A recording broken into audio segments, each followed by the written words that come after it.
नमस्कार, स्वागत है आप सभी का। मैं हूं आपके साथ कृतिका और बुलेटिन करते हैं शुरुआत। सबसे पहले नजर डालेंगे इस वक्त की अहम सुर्खियों पर। प्रधानमंत्री नरेंद्र मोदी आज दिल्ली में जैन संत आचार्य विद्यानंद जी महाराज के जन्म शताब्दी समारोह का करेंगे उद्घाटन।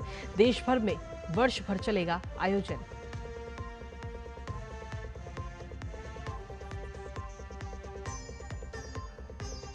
बिहार में आगामी विधानसभा चुनाव को लेकर चुनाव आयोग ने शुरू किया मतदाता सूची पुनरीक्षण अभियान। मामले पर सियासत जारी।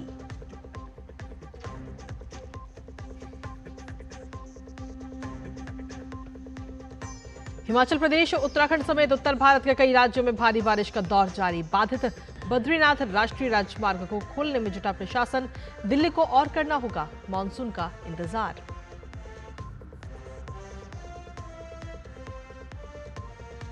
जन्मजात नागरिकता मामले में अमेरिकी सुप्रीम कोर्ट से ट्रंप को बड़ी राहत। शीर्ष अदालत ने संघीय जजों की शक्ति को किया सीमित। जन्मजात नागरिकता खत्म करने से संबंधित आदेश पर नहीं लगा सकेंगे रोक। और महिला क्रिकेट में भारत और इंग्लैंड के बीच पहला टी20 मैच आज नोटिंगम में होगा मुकाबला।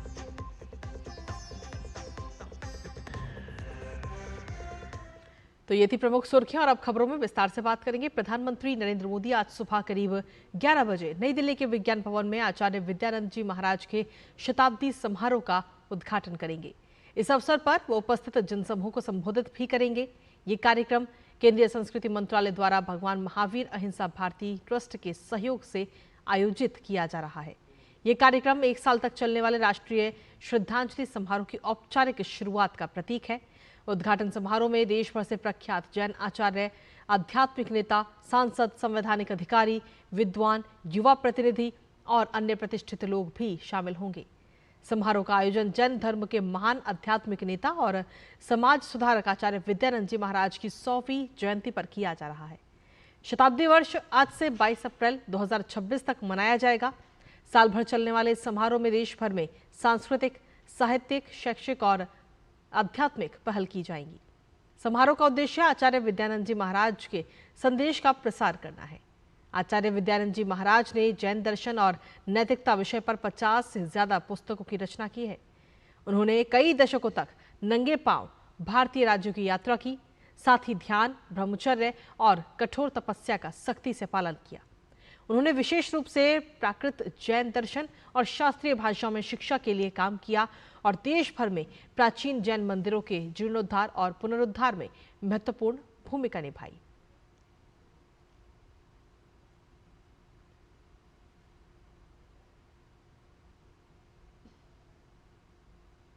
और इसी पर ताजा अपडेट ले लेते हैं। इस वक्त विज्ञान भवन से हमारे सहयोगी अश्विनी मिश्र इस वक्त जुड़ रहे हैं। सीधा उन्हीं का रुख करते हैं।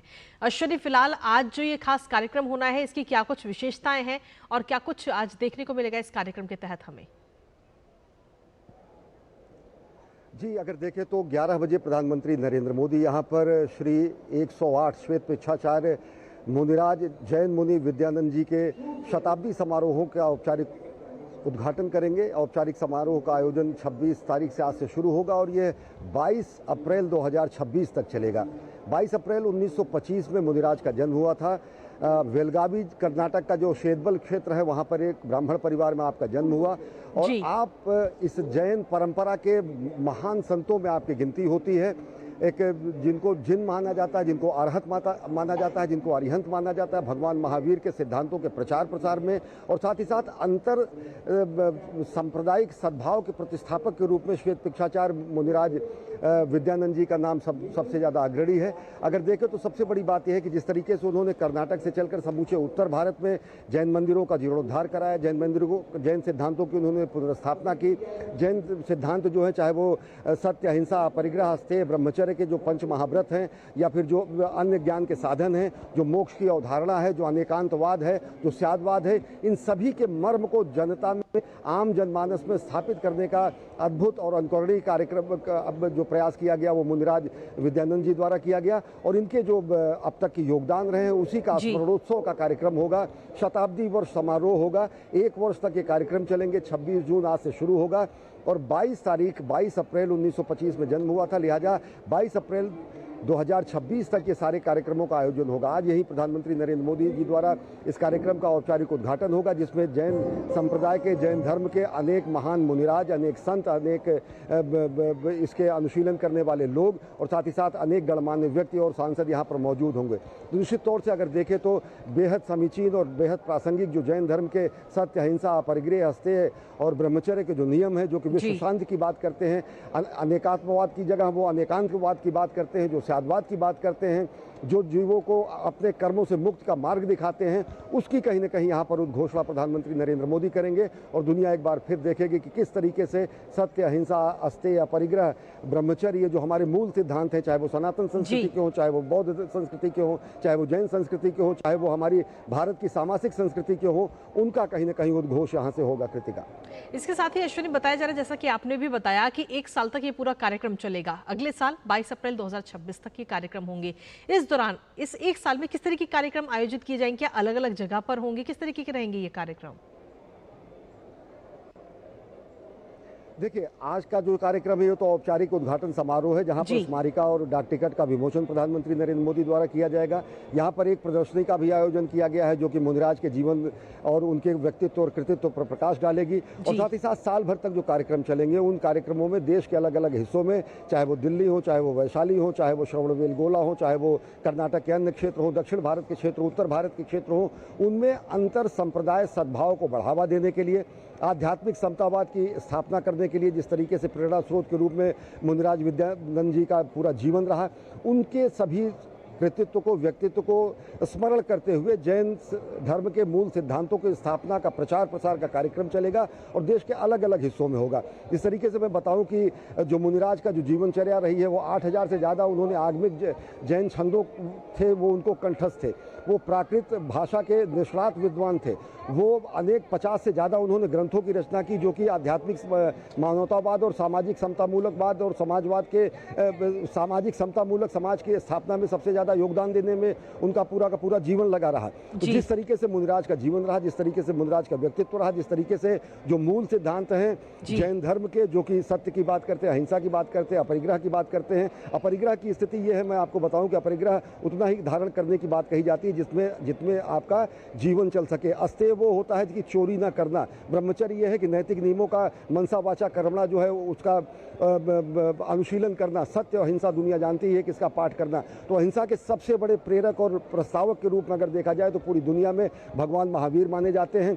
ऋषभदेव जी से उनकी पूरी परंपरा चलती है। 24 तीर्थंकरों में अंतिम तीर्थंकर के रूप में महावीर जी के जन्म स्थान जो कि कुंडग्राम जो कि माना जाता है, उसको भी लोकेट करने का जो श्रेय जाता है वो मुनिराज विद्यानंद जी महाराज जी को ही जाता है, मुनिराज को ही जाता है। तो इतने महान संत को, जो कि भारत की संत परंपरा में, भारत की दार्शनिक परंपरा में, भारत के सामाजिक सांस्कृतिक परंपरा के अग्रणी दूत के रूप में रहे हैं, उन्हीं के कार्यों को, उन्हीं के व्यक्तित्व कृतित्व को आज स्मरण करने का दिन है और ये पूरे के पूरे कार्यक्रमों की श्रृंखला साल भर चलेगी।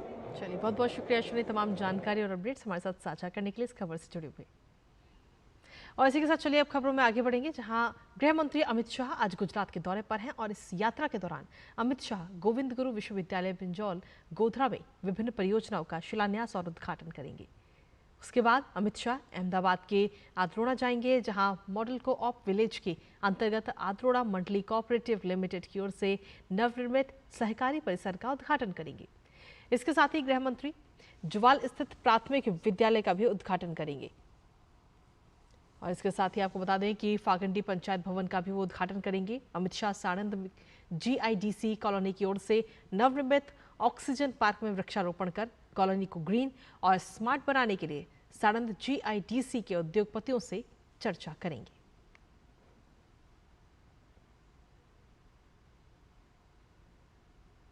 और बुलेटिन में खबरों का सिलसिला लगातार जारी है, लेकिन इसी बीच वक्त एक छोटे से ब्रेक का है। आप बने रहिए हमारे साथ और देखते रहिए DD न्यूज।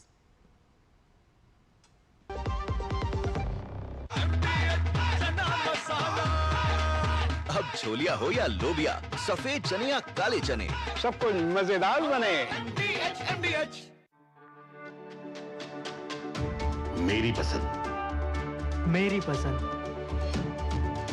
मेरी पसंद, मेरी पसंद, हमारी पसंद, हम सबकी पसंद। मजबूत देश का मजबूत सरिया हो गया स्टील। जो लक्ष्य चुना था समझ आने लगा है। जीएलए यूनिवर्सिटी, उच्च लक्ष्य की निश्चित प्राप्ति। और ब्रेक के बाद एक बार फिर से स्वागत आप सभी का। खबरों में आगे बढ़ेंगे। चुनाव आयोग ने बिहार में आगामी विधानसभा चुनाव से पहले मतदाता सूची पुनरीक्षण अभियान शुरू किया है। यह अभियान भारत निर्वाचन आयोग के निर्देश के अनुसार 1 जुलाई 2025 को नियत तिथि मानते हुए संचालित किया जाएगा। बिहार में पिछला विशेष गहन पुनरीक्षण वर्ष 2003 में किया गया था, लेकिन वर्तमान में शहरीकरण, प्रवासन, नए मतदाताओं की संख्या में वृद्धि, मृतकों के नामों का अपडेशन न होना और अवैध नागरिकों के नाम सूची में होने जैसी तमाम समस्याओं के चलते ये पुनरीक्षण जरूरी था।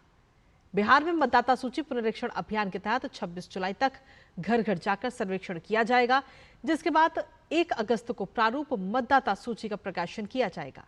मतदाता 1 अगस्त से 1 सितंबर तक दावा या फिर आपत्ति दाखिल कर सकते हैं। 30 सितंबर को अंतिम मतदाता सूची का प्रकाशन किया जाएगा और हर मतदाता को गणना फॉर्म भी भरना होगा, जिसे बीएलओ घर घर जाकर वितरित और संग्रह करेंगे। इसके साथ ही आपको बता दें कि फॉर्म भरने की सुविधा ऑनलाइन voters.eci.gov.in पर भी उपलब्ध है। इसके साथ ही बिहार राज्य निर्वाचन कार्यालय ने आधुनिक तकनीक की ओर एक और महत्वपूर्ण कदम बढ़ाया है। बिहार देश का ऐसा पहला राज्य बन गया है जहां मोबाइल के जरिए ऑनलाइन वोटिंग हो रही है। ये ई वोटिंग आज बिहार की नगरपालिका आम और उप निर्वाचन 2025 के लिए हो रही है। बिहार राज्य निर्वाचन कार्यालय ने बताया है कि ई वोटिंग से मतदान करने वाले पंजीकृत मतदाताओं की कुल संख्या 51,157 है, जिसमें प्राथमिक रूप से वरिष्ठ नागरिक, शारीरिक रूप से दिव्यांग, असाध्य रोग से ग्रसित, गर्भवती महिलाएं एवं प्रवासी मजदूर मतदाता शामिल हैं। पटना, पूर्वी चंपारण, रोहतास, गया, बक्सर, बांका, सारण और सिवान की नगर पालिकाओं में हो रहे इन चुनावों में सबसे ज्यादा पंजीकरण बक्सर से हुआ है। ई वोटिंग के लिए राज्य निर्वाचन आयोग ने 3 दिन पहले वीडियो कॉन्फ्रेंसिंग के जरिए जिला निर्वाचन अधिकारियों के साथ रणनीति और तकनीकी पहलुओं पर विस्तार से चर्चा की थी। आयोग का मानना है कि ई वोटिंग स्मार्ट, पारदर्शी और सुलभ चुनाव प्रक्रिया है। राज्य के मुख्य निर्वाचन अधिकारी दीपक प्रसाद ने बताया कि आयोग का सदैव प्रयास रहा है कि प्रत्येक मतदाता को स्वतंत्र, निष्पक्ष, पारदर्शी, उत्तरदायित्वपूर्ण और सुलभ मतदान प्रक्रिया उपलब्ध कराई जाए। इसी उद्देश्य के पूर्ति के लिए ई वोटिंग का प्रयोग किया जा रहा है। देश में बिहार में पहली बार ई वोटिंग अपनाई जा रही है। साथ ही उन्होंने कहा कि ये ऐच्छिक सुविधा है, जो इसे लेना चाहते हैं वही लेंगे। उन्होंने कहा कि इसका इस्तेमाल करने से पहले पंजीकरण कराना जरूरी है। और वहीं चुनाव आयोग ने एक बड़ा फैसला लेते हुए 345 निष्क्रिय राजनीतिक दलों को खत्म करने की प्रक्रिया शुरू कर दी है। ये दल वो हैं जिन्होंने साल 2019 के बाद से कोई भी चुनाव नहीं लड़ा है और जिनका कोई पार्टी कार्यालय भी नहीं है। बिहार चुनाव से पहले राज्य में ऐसी कितनी पार्टी हैं, उसे चिन्हित किया जा रहा है। जल्द ही इन पार्टियों का कारण बताओ नोटिस जारी किया जाएगा और आगे की कार्रवाई भी की जाएगी। बिहार के मुख्य निर्वाचन पदाधिकारी ने सोशल मीडिया के माध्यम से बताया कि देश भर में ऐसे 345 राजनीतिक दल हैं जो निष्क्रिय हैं। इन दलों की पहचान करने के लिए एक राष्ट्रव्यापी प्रक्रिया चलाई गई थी, जिसके पहले चरण में इन 345 दलों को चिन्हित किया गया। साथ ही निर्वाचन आयोग ने संबंधित राज्यों और केंद्र शासित प्रदेशों के मुख्य निर्वाचन अधिकारियों को इन दलों को कारण बताओ नोटिस जारी करने का निर्देश दिया है। इसके बाद संबंधित सीईओ द्वारा इन दलों को सुनवाई का अवसर भी दिया जाएगा। किसी भी दल को डिलिस्ट करने का अंतिम निर्णय भारत निर्वाचन आयोग द्वारा ही किया जाएगा। कार्मिक, लोक शिकायत और कानून एवं न्याय संबंधित संसदीय समिति जम्मू कश्मीर के दौरे पर है। समिति के अध्यक्ष ब्रजलाल जम्मू पहुंच चुके हैं। ये समिति अमरनाथ श्राइन बोर्ड के पदाधिकारियों के साथ मुलाकात कर यात्रा को लेकर की गई तमाम तैयारियों का जायजा लेगी। इसके साथ ही समिति के सदस्य श्रीनगर भी जाएंगे और जम्मू कश्मीर सरकार और सार्वजनिक उपक्रमों के प्रतिनिधियों के साथ बैठक करेंगे। इसके अलावा संसदीय दल तीर्थयात्रियों से मुलाकात कर उनकी समस्याओं को जानेंगे। पहलगाम आतंकी हमले के बाद संसदीय समिति का इस तरह का ये पहला दौरा है। हमारी जो पार्लियामेंट्री स्टैंडिंग कमेटी है, law and justice, personnel public grievances और डीओपीटी, तो ये पहले हमने प्रोग्राम बनाया था 9 मई को। वो हमने श्रीनगर और यहाँ का मिला करके, लेकिन ऑपरेशन सिंदूर के कारण वो फिर टल गया। तो फिर आज यहाँ पर हमारे सांसद लोग इकट्ठे हो रहे हैं, क्या प्रॉब्लम है तीर्थयात्रियों को, क्या चीज़ें, और वहाँ के सीईओ के साथ हम बैठक करेंगे और उसके बाद आ करके फिर उसके बाद हम लोग श्रीनगर चले जाएंगे। यहाँ भी बैठक है कुछ पब्लिक सेक्टर अंडरटेकिंग के साथ, यहाँ जम्मू में भी बैठक है। इसके साथ ही कार्मिक लोक शिकायत और कानून एवं न्याय संबंधित संसदीय समिति के अध्यक्ष राज्यसभा सांसद ब्रजलाल कई देशों में सर्वदलीय प्रतिनिधिमंडल के नेता के रूप में पहलगाम आतंकी हमले और पाकिस्तान प्रायोजित आतंकवाद के खिलाफ भारत का रुख भी स्पष्ट कर चुके हैं। उन्होंने पहलगाम आतंकी हमले की घटनास्थल पर सिंदूर मेमोरियल बनाने की मांग की है, जो धार्मिक सद्भाव और देश की एकता का प्रतीक होगा। 4 जून को प्रधानमंत्री जी को लिखा कि वहाँ जो बेशरम घाटी पहलगाम है, जहाँ 26 लोगों को धर्म के आधार पर अलग करके उनके बच्चों के सामने, उनकी पत्नियों के सामने गोली मार दी गई। ऐसी घटना दुनिया में कभी नहीं हुई। जम्मू कश्मीर के लोगों को, पूरे देश के लोगों को ये कहना चाहूँगा, वो कोई प्रभाव नहीं पड़ा और पूरा देश जाति धर्म के आधार को छोड़ करके एक था। वो जगह पर सिंदूर मेमोरियल वो निशानी ना होगी कि सिंदूर पोछा गया हमारी माताओं बहनों का, लेकिन सबसे बड़ा महत्व होगा देश के लोगों की एकता का, एकजुटता का, अखंडता का, वो पहचान होगा सिंदूर मेमोरियल। और अब बात पश्चिम बंगाल की, जहां राजधानी कोलकाता के कस्बा इलाके में एक लॉ छात्रा से कथित तौर पर सामूहिक दुष्कर्म के मामले में बड़ा अपडेट सामने आया। पीड़िता छात्रा ने अपनी शिकायत में बताया कि सामूहिक दुष्कर्म के मुख्य आरोपी मनोजीत मिश्रा ने उसके सामने शादी का प्रस्ताव रखा था, जिसे उसने ठुकरा दिया था। इसी के चलते उसने अपने दोस्तों के साथ मिलकर इस कृत्य को अंजाम दिया। फिलहाल इस मामले में पुलिस ने 3 आरोपियों मनोजीत मिश्रा, जैब अहमद और प्रोमित मुखोपाध्याय को गिरफ्तार किया है। मनोजीत इसी कॉलेज का पूर्व छात्र है, जबकि जैब व प्रोमित मौजूदा छात्र हैं। कोर्ट ने तीनों आरोपियों को 4 दिन की पुलिस हिरासत में भेज दिया है। पीड़िता का न्यायिक मजिस्ट्रेट के समक्ष बयान दर्ज कराया गया। मेडिकल में सामूहिक दुष्कर्म की भी पुष्टि हुई है। और बुलेटिन में आगे बढ़ते हैं, जहां नागालैंड के कोहिमा में नेशनल पीपल्स पार्टी एनपीपी ने एक विशेष कार्यक्रम का आयोजन किया। इस विशेष कार्यक्रम में नेशनल पीपल्स पार्टी के विधायक, पार्षद, राज्य के अग्रणी संगठनों के सदस्य और राष्ट्रीय कार्यकारी समिति के सदस्य इकट्ठा हुए। इस कार्यक्रम का मुख्य आकर्षण नवनिर्वाचित एनपीपी पार्षदों और नेशनल पीपल्स वुमेन फ्रंट एनपीडब्ल्यूएफ की नई अध्यक्ष को मेघालय के मुख्यमंत्री और एनपीपी के राष्ट्रीय अध्यक्ष कोनराड के संगमा द्वारा सम्मानित किया जाना था। अपने मुख्य भाषण में कोनराड संगमा ने एनपीपी सदस्यों के समर्पण की प्रशंसा की, साथ ही पार्टी के बढ़ते प्रभाव को भी रेखांकित किया।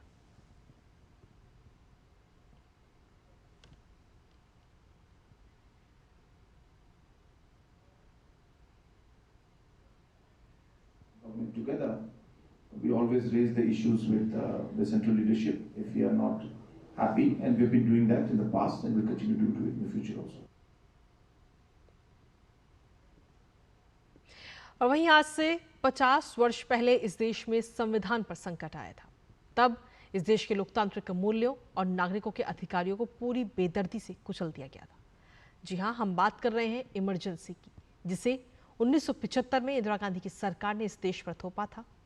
और इसी पर डीडी न्यूज लाया है एक स्पेशल सीरीज इमरजेंसी एट 50।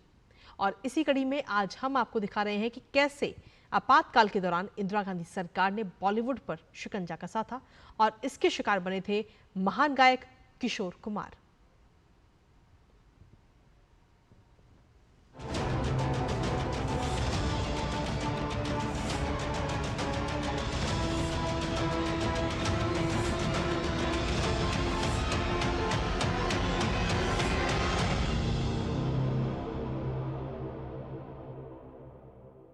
मेरे सपनों की रानी कब आएगी तू, आई रुत मस्तानी कब। ये वो आवाज है जिसका हर हिंदुस्तानी दीवाना था।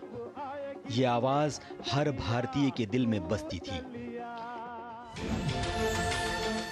लेकिन किशोर कुमार की इस खूबसूरत आवाज को भी इमरजेंसी के दौरान बंद करवा दिया गया था। आपातकाल में सरकार ने 6 महीने के लिए ऑल इंडिया रेडियो पर किशोर कुमार के गानों पर बैन लगा दिया था। और जानते हैं इसकी वजह क्या थी? दरअसल किशोर कुमार ने इंदिरा गांधी के बेटे संजय गांधी के कहने पर एक प्रोग्राम में परफॉर्म करने से मना कर दिया था। ये हुआ कि संजय गांधी ने अपने नेतृत्व में दिल्ली के अंदर एक गीतों भरी शाम का आयोजन किया। बॉम्बे से बहुत सारे सितारों को बुलाया गया, लेकिन कुछ सितारों ने वहां आने से मना कर दिया।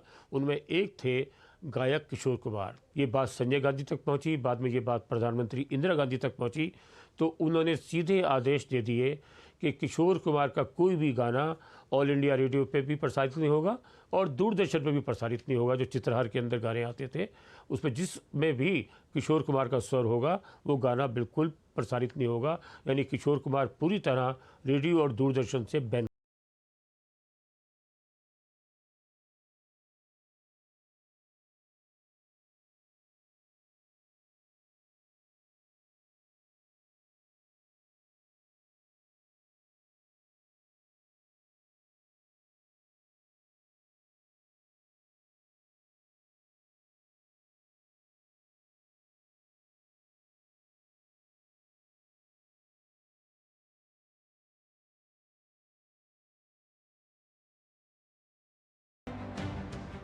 फरवरी 1975 में ये फिल्म लगी थी और अच्छे से चल रही थी। 20 महीने जब फिल्म को चलते चलते हो गए तो अचानक ये कहा गया इस फिल्म को प्रतिबंध कर दिया जाए, क्योंकि इसकी जो नायिका है सुचित्रा सेन वो इंदिरा गांधी का लुक है उसमें, और इस फिल्म की कहानी भी इंदिरा गांधी की जो व्यक्तिगत जीवन की कहानी है उससे मिलती है। क्योंकि सुचित्रा सेन बिल्कुल चलने का अंदाज, बोलने का अंदाज, बैठने का अंदाज, और यहाँ तक कि जो उनके बाल थे, जिस तरह इंदिरा गांधी के उस समय यहाँ बालों में थोड़ी सफ़ेदी थी, तो सुचित्रा सेन के बालों में भी यहाँ थोड़ी सफ़ेदी दिखाई गई।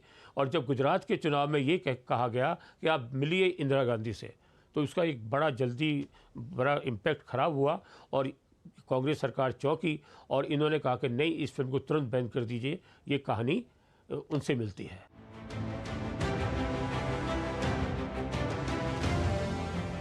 इमरजेंसी के दौरान एक ऐसी फिल्म भी आई जो तत्कालीन प्रधानमंत्री इंदिरा गांधी और उनके बेटे संजय गांधी को इतनी चुभी कि उसके प्रिंट तक जलवा दिए गए। फिल्म का नाम था किस्सा कुर्सी का, जो एक पॉलिटिकल सटायर थी। इस फिल्म में गरीबी हटाओ के नारे और नसबंदी योजना जैसे अभियानों का भी जिक्र किया गया था। अमृतलाल नाटा की पिक्चर किस्सा कुर्सी का, ये फिल्म सेंसर के पास गई तो उसमें वो देखा कि इसके अंदर जो कुछ व्यंग थे, राजनीतिक व्यंग थे, कुछ कटाक्ष थे, और उसमें कुछ जो संजय गांधी की योजनाएं थी, जो पंचसूत्रीय कार्यक्रम था, उनका भी परिवार नियोजन का खास तौर से कुछ मजाक सा उड़ाया गया था। लेकिन वो एक हल्का सा वो था, कोई ये नहीं कि आप उस पर जिस तरह फिल्मकार बनाते हैं, जिस तरह कॉमेडी फिल्म बनती है उस तरह का होता है, तो उस तरह उसके अंदर कुछ दिखाया गया था।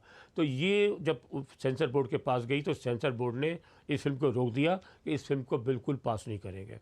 और सिर्फ रोका ही नहीं, उस समय जो विद्याचरण शुक्ल थे उन्होंने इस फिल्म के प्रिंट तक जला दिए कि आगे ये फिल्म कभी दिखाई ना जाए। इमरजेंसी का प्रकोप all time super duper hit film Sholay ने भी झेला था। ये बहुत कम लोग जानते हैं कि इंदिरा गांधी की सरकार ने शोले की कहानी में एक बहुत बड़ा परिवर्तन करवाया था।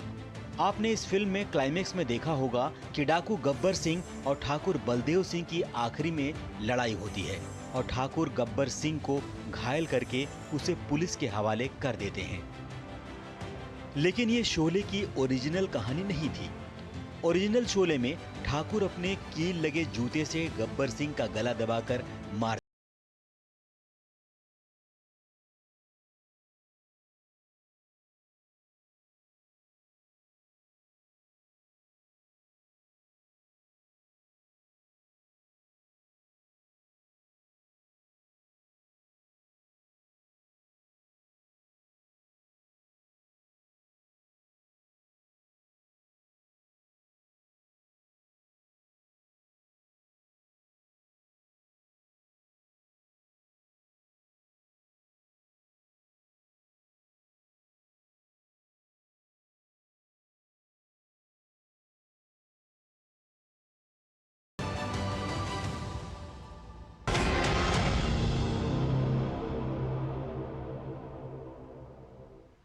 और इसी के साथ समाचारों में आगे बढ़ते हुए बात करेंगे अब खेलों से जुड़ी खबरों की, जहां भारत और इंग्लैंड की महिला क्रिकेट टीम के बीच आज पहला T20 मुकाबला खेला जाएगा। 5 मैचों की सीरीज का पहला मुकाबला नॉटिंघम के ट्रेंट ब्रिज में खेला जाएगा। हरमनप्रीत कौर की कप्तानी में भारतीय टीम को इंग्लिश परिस्थितियों को समझने के लिए 5 मौके मिलेंगे। पिछले T20 वर्ल्ड कप में भारत ग्रुप स्टेज से ही बाहर हो गया था और ऐसे में उनके ऊपर 2026 के वर्ल्ड कप में बेहतर प्रदर्शन करने का दबाव जरूर होगा। इसकी तैयारी उन्हें इसी सीरीज के साथ शुरू करनी होगी। 5 मैच की T20 सीरीज के बाद भारत को मेजबानों के खिलाफ 3 मैच की वनडे सीरीज भी खेलनी है। और इसी के साथ फिलहाल मेरे साथ इस बुलेटिन में इतना ही। नमस्कार।